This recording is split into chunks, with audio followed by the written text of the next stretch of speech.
I, yeah, I think a good example would be my own mom when she's not feeling too well, or Yeah, she's like arguing with my father, and yeah. it's very easy to me to just fall into that and then see that as real.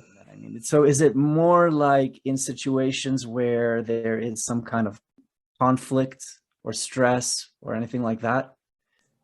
Yeah, I would say conflict and definitely stress. Yeah, okay. Well, then that shows you that basically you're buying into the energy of the conflict.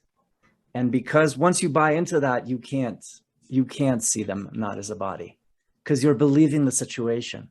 Does that make sense? You're believing that there is conflict, but in truth, there isn't conflict. So how do we deal with this? Would you say how much, this is a question to all of you, how much percent of your reality is up to you? How much percent of your reality are you creating? I would say 100%. You mean 100%. theoretically or? There is no theoretically, there's only actually 100%. 100%. Now, is everybody 100% responsible for their reality? Yes. Okay.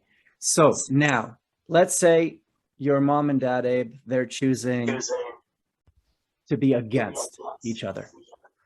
Ultimately, the only choice you ever have in responding to anything is to either be against it or to be for what you prefer. You can be against what you don't prefer, or you can be for what you do prefer. You could be for peace, or you could be against war. They're not the same thing.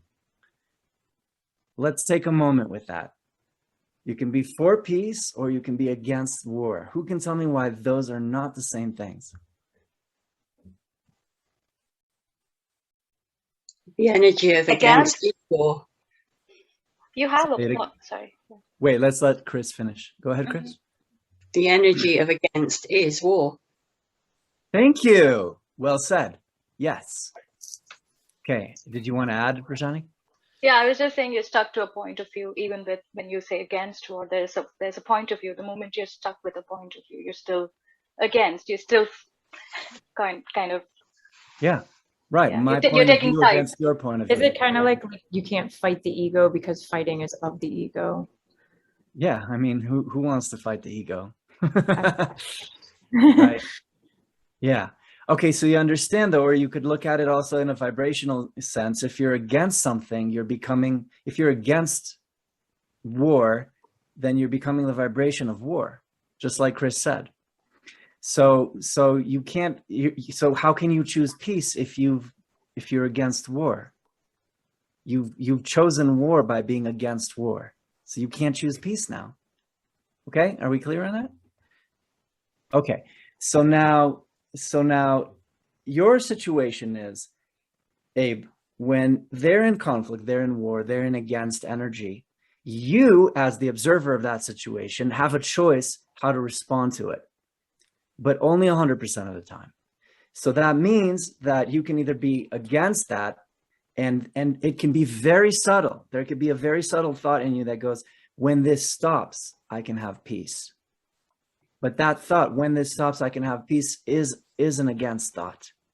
Whereas what I'm saying is, if everyone is 100% responsible for their reality, then they can choose to create war if they want to. It's not ultimately real, and it doesn't have any real consequences in the reality, but they can choose to experience that. They can choose to dream that, but that in no way, shape, or form means that you have to experience that. You can be aware that they're creating that, but then you can ask yourself, well, what do I prefer to create? And then as a response to that, you can say, well, this is obviously something I don't prefer. I am for peace. So if you maintain your focus on what you're for instead of being against what they're doing, then you can keep the peace. So what I'm saying is it's a bit hard to get. Like this thing requires a bunch of repeating until it really clicks for people, is that by allowing them, this was in the talk of the unconditional love that I gave, when you allow them to do what they choose to do, it's their choice. Even if they're not aware it's a choice, it's still they're doing it. You can't be responsible for them because you can't choose for them. Can you? You can't choose for anybody else. So by allowing them to be as they choose to be, you're actually giving yourself the freedom to be as you choose to be. Because by being unallowing of how they're being, you have already chosen, probably unconsciously, to be in that vibration of war, of against this. Does that make sense? So instead of it, I mean, there's so many ways to word it. If I was talking from the Douglas Harding headless way type of way, I would say be space for it. You don't be another object that is pinned against other objects. Be space for what's happening. Space, nothing can be against space. Space can't be against anything. It contains it. Yeah. So in other words, and if a fear arises in you that goes like, oh no, you know, they're doing this thing and this is going to knock me off my peace, then catch that and question that. Is it true? Does this actually have to knock me off my peace, or is that a choice I'm making in the moment? Because again, if you begin to really accept and own that you are 100% responsible for your experience, right? The power of decision is my own. Then in every moment, you're choosing your experience. It's not happening to you ever. It's never happening to you. It's happening from you, by you, through you, however you want to say it, but you're choosing it. So remember, it's all about how you respond to it. And as you choose to respond and say, wait a second, they're infinite consciousness, I'm infinite consciousness, we're all infinite consciousness dreaming an experience, you come back to the level of, sure, people can dream a negative experience, they can dream a positive, unloving, loving, but ultimately what we are is infinite eternal beings. So I don't need to be scared of this. It's just more like a game. They're just choosing to do that. I'm choosing to do this. Everybody's free and we can have fun.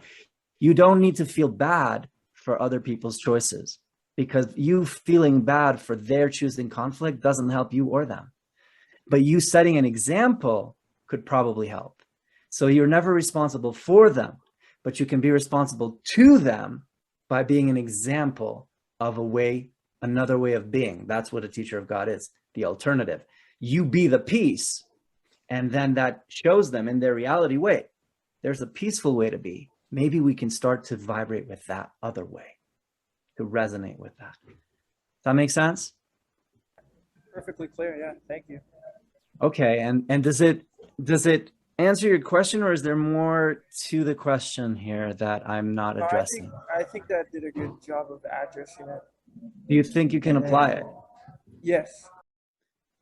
There's nothing outside of you that's saying, listen, this is going to have to be hard. This way has to go slow. This has to be very slow and gradual. There is nothing outside of you putting that condition. That's our own belief that we need to deserve it. We don't deserve it yet. But if we show and prove to Jesus and the universe that we're doing the work, maybe then we will be deserving of it. And Jesus doesn't need you to prove anything to him. He knows that you're inestimable worth already. So don't prove it, just be it. Does that make sense? Yeah? Does anybody have a question about that? Yeah, well, when you were talking to Abraham, and I was with him in the part where, like, I totally get what you were saying, but then you asked Abe if he can apply it, and he said yes, and I felt like, no. Like, can you speak more about how to apply it? Yeah, I think that once you apply it, then one time, then you understand the power of it. So it's a matter of, okay, it's a matter of, let's say in this very call, somebody gets into a negative energy, okay? And you're seeing them get into a negative energy. It's a matter of catching yourself not being negative towards their negativity. Because if you prefer to be loving or positive, then you have to be positive towards negativity. And how do you be positive? How do you be positive towards negativity? You know, that's where words like compassion come in. You have compassion. You understand that they're choosing to be negative. That's okay. They're infinite. They're powerful. They're all powerful. All power in heaven and earth is given them. They can do whatever they want. So you don't pity them. You don't go, oh gosh, look at, you know, if they're saying, oh, my life is so hard and this and that and blah, blah, blah. You don't join in that, because you know who they are. They're infinite creators. So you can be positive towards them in that sense of seeing, well, you're such a powerful creator that you can even create the apparency that you're absolutely weak. For example, it's one way to think about it. The idea is, though, is always to allow and validate their experience. Because why is the word validate? You're going to hear me say that word all the time. Because if you're not validating, you're judging. Another word for judge is invalidate. So the opposite of invalidate is validate.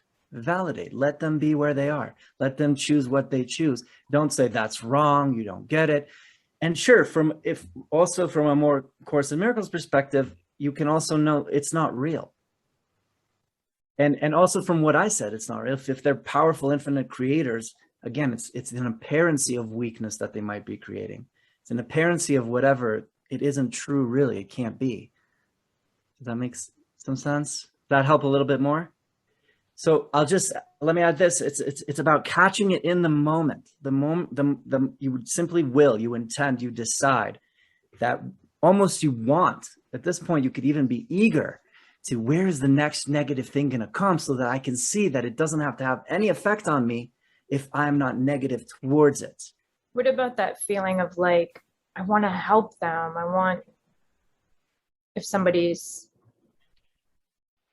do you know what I mean? Yeah, but you have to be very honest in that moment and see, is it, I want to help them because I'm really believing the situation? Or, so in other words, that the energy of fixing is not healing. It's absolutely the opposite. The world, in fact, looks like it does because everybody's trying to fix it. That's why there's that line in the Course, seek not to change the world, rather will to change your mind about it. Because if you don't change your mind first and then the action flows from a positive, loving state, then you're not doing anything. You're just being against it. So again, always check, are you being against the situation? Like they shouldn't be this weak.